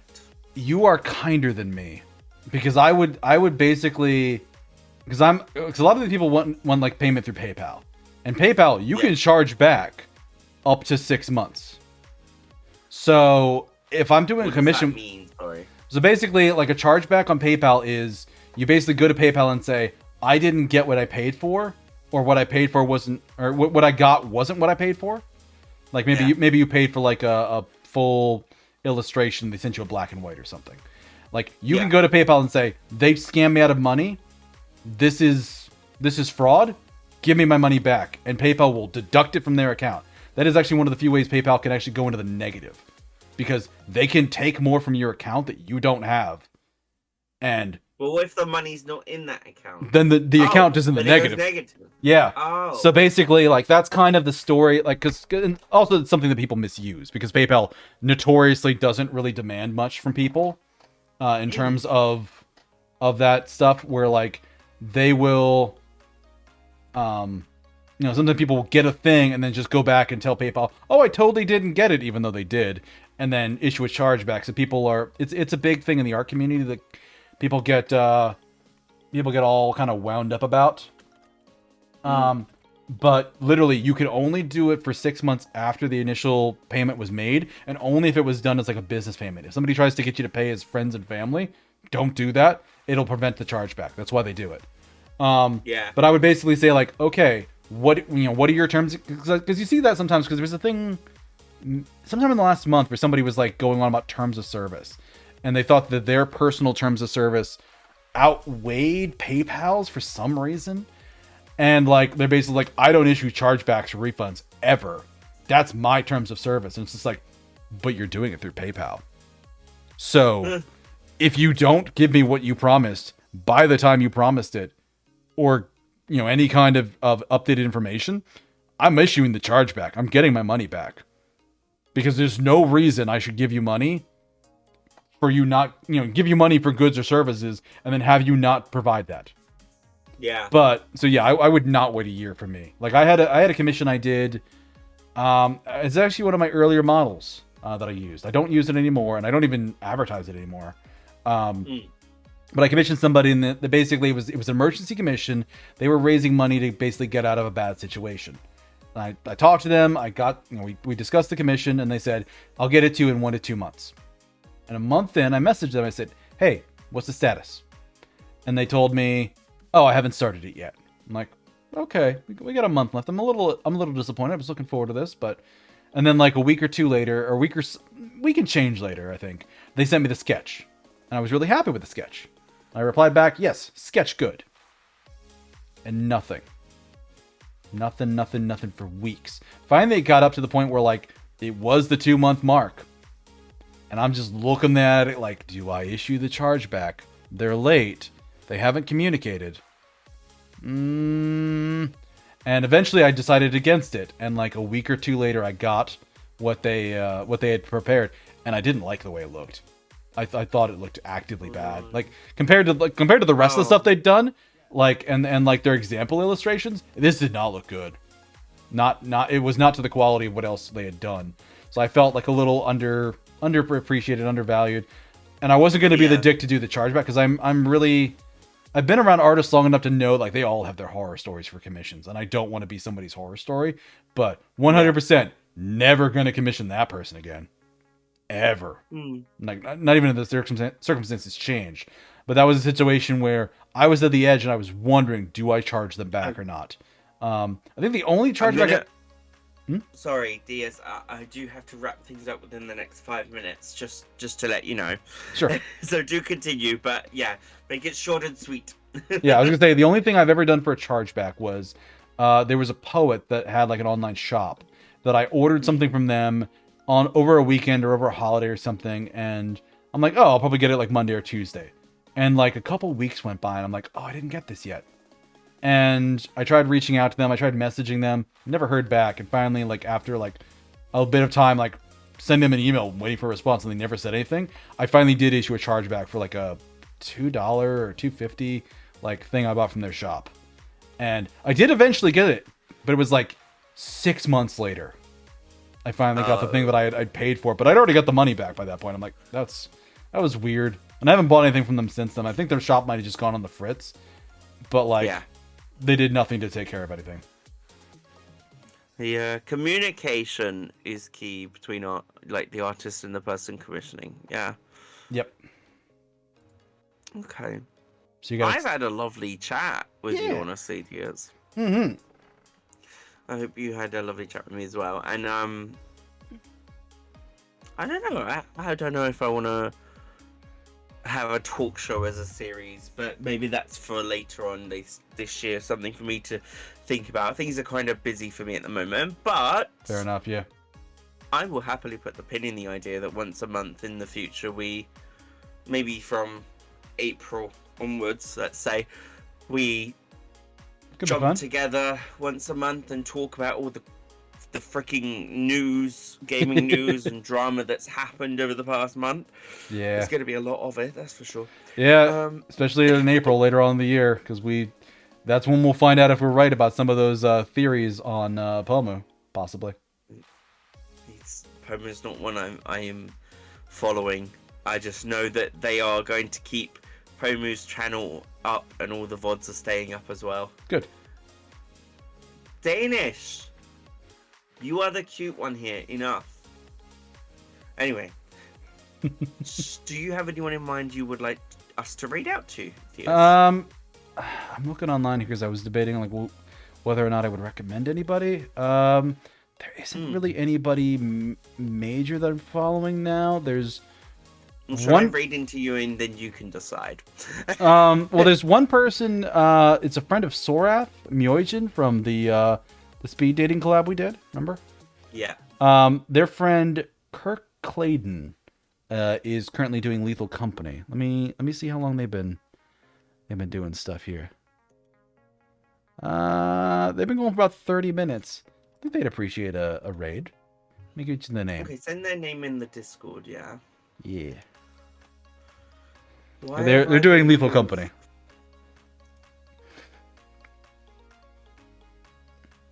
But yeah. I've been called a fool. Yeah, Kirk's good people. He does like pixel avatars for people in like a Pokemon style. He did one for me. He's a good guy. Let's have a look. I always check I go to their stream first. Yeah. I do it with everyone. Yeah. To make sure they're not like having to finish up early or something. No, he's been going for 35 minutes. I think he's good. I think he just started. Let's have a quick little look. Oh, right. Yeah, because his title says like Lethal Company, but I'm in the game. Yeah, he modded like he made like a 3D avatar of himself and modded it into the game. So you can actually see him in the game. They're a VTuber. Why didn't you just say that? Oh yeah, they're a VTuber. Retired isekai protagonist. Yep. This man is amazing. Yeah, he's good to follow on Twitter too if you don't yet. Like, Kirk is solid. I'm gonna quickly drop Kirk a follow, and then read in. Yeah. Surprise. Okay, those blue eyes looking around are so cool. Your blue eyes. Yes, that's by you. Yes, my new reactive model by, I think this is Ringu. I think Ringu made this. But yeah, I got a new reactive model and a new live 2D model that I debuted recently. Yes. Yes. Good so stuff. everyone, please check in with us at time as much as you can over the next week or so that the average viewership goes up, just so we can get you up. And you let me know, DS, if this helps push you up at all. Sure. Probably will. I'd like to know if this was a success or not. Because if it does, then it may tie into future plans I do, but we will see. Okay. But yeah, thank you for hanging out with me. Likewise. I had fun. Thank you for having me on your stream. Also, likewise. And I wish you all a very lovely rest of your days or nights, and we'll both see you again in the future. I'm sure we'll have another collab together soon. Yes. Might not be this month, but maybe next. Who knows? We'll figure something X-Files out. music plays. Oh, right, let me get ready to raid out. Everyone, here is your raid message. Right. We should do a raid message. I don't ever do those. I so rarely do those. I do raid messages all the time. Yeah. Kurt Layden. Oh God, what do I say?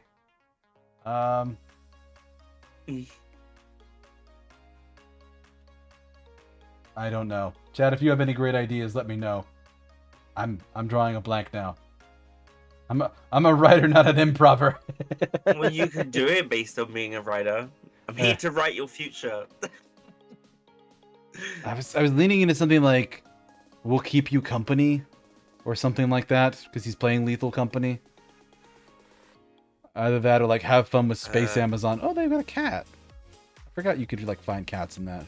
Yeah, more packs of cats now. In fact, that's what I'm about to go and play off stream is some Lethal. So, okay, I'm gonna start my raid. You quickly decide on your message. Everyone, thank you so much for watching us both. And yeah, I really hope this gets you affiliate because you deserve it, man. You've been pushing for way too long, and I feel much appreciated. I feel excitement when I see your emotes, and then sadness when I can't use them. So, let's get you to affiliate so I can start throwing your face everywhere. You just want to use the Tears Cup. That one's amazing. I love that. It's so sassy. Look, now, right, we're leaving. Do you want to go Writer's Block raid? Writer's Block raid? That was Danish's suggestion. Maybe. We'll see. All right, everyone. We'll see you all next time. I'll be back on Monday with Court Weekly. See you then. Bye-bye, everybody.